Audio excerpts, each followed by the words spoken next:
Good morning guys. তো দেখো সকালে ঘুম থেকে উঠে একটা নতুন ভিডিও নিয়ে চলে আসলাম। আর এখানে আমি রুই মাছ নিয়েছিলাম, সেটাকে আমি ভালো করে ভেজে নিচ্ছি কারণ আজকে মাছের ঝোল খাবো।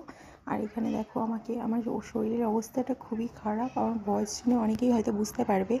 তো এখানে মাছটাকে আমি কড়া করে ভেজে নিয়েছিলাম কারণ রুই মাছ ছাড়া আমরা আর অন্য কোনো মাছ খাই না। আর আমার যেহেতু রাস্তার পাশে বাড়ি, তো ভয়েস দিতে গেলে একটু সমস্যা হবে।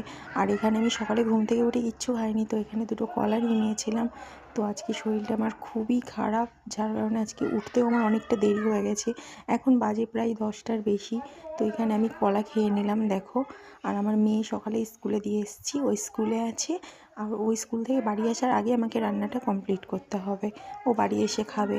তো এখানে দেখো আমি একটু খেতে খেতেই ঢং করে নিচ্ছিলাম। তারপর এখানে আমার সব সবজি টবজি কাটা হয়ে গেছে, তো এখানে আমি রান্নাটাও বসিয়ে দিয়েছি।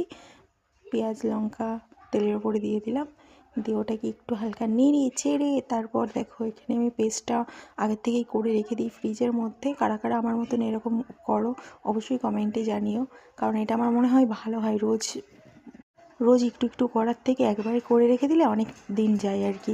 তো এখন আমার শরীর যেহেতু খুবই খারাপ। আর এখানে দেখো আমি কি খাচ্ছিলাম, ওটা বলো তো, গেস করো সবাই কি, ওটা কমেন্ট করে জানিও কি ছিল। আর এখানে দেখো ফাইনালি আমার রান্না কমপ্লিট। সবাই ভালো থেকো, টাটা, লাভ ইউ।